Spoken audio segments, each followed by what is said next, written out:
আপনার ট্যাক্সের টাকায় একটা ক্যামেরা ব্যাগ কিনতে খরচ হয়েছে 34,000 টাকা, যেটার বাজার মূল্য 4,000-এর বেশি না। এই চুরিটা যেমন তেমন জায়গায় হয়নি, এটি হয়েছে জাতীয় সংসদের ভেতরে। ঘটনাটা শুধু এইখানেই সীমাবদ্ধ নয়, পুরো ঘটনাটা আরো বেশি ভয়ঙ্কর।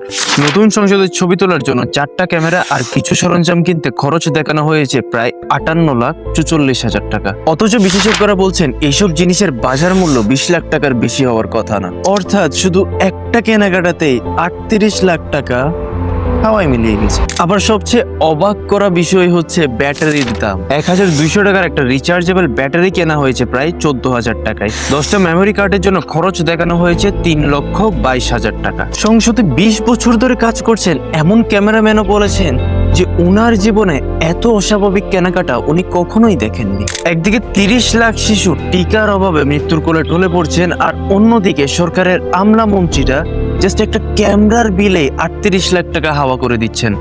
ব্যাপারটা অদ্ভুত না?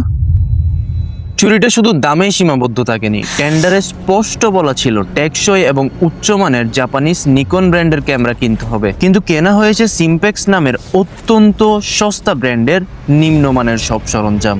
অভিযোগ উঠেছে গুলিস্তানের স্টেডিয়াম মার্কেট থেকে এসব সস্তা জিনিস কিনে তাদের দামি ব্র্যান্ডের লোগো লাগিয়ে সংসদে দেওয়া হয়েছে। এই পুরো টাকা মারার ফন্দিটা করা হয়েছে অত্যন্ত তড়িঘড়ি ভাবে। নতুন সংসদ শুরু হওয়ার মাত্র 13 দিনের মাথায় কার্যাদেশ দেওয়া হয় এবং 19 দিনের মধ্যেই সব টাকা তুলে নেওয়া হয়। এই পুরো প্রক্রিয়ার মূলে ছিলেন সাবেক সচিব কানিস মওলা। তিনি নিজে পছন্দ করে সেফ ট্রেডার্স নামের এক কোম্পানিকে কাজ দিয়েছেন, যাদের ন্যূনতম ওয়েবসাইটটা পর্যন্ত নেই। এই দুর্নীতির বিষয়ে সাংবাদিকরা তাকে বারবার কল দিলে উনি খুব ব্যস্ত মানুষ, ওনার কাছে এত সময় নেই কল ধরা।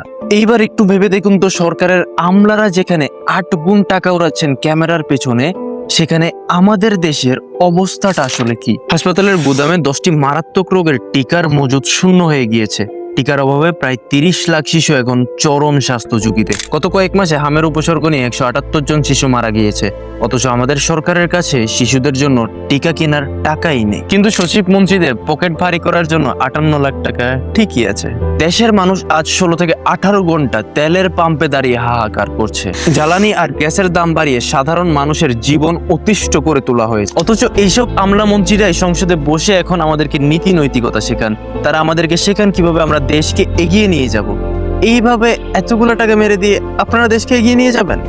শেষ প্রশ্ন হলো, এই ধরনের সিস্টেম যদি কখনো পরিবর্তনই না হয়, তাহলে আমাদের মতো সাধারণ মানুষরা কি করবে?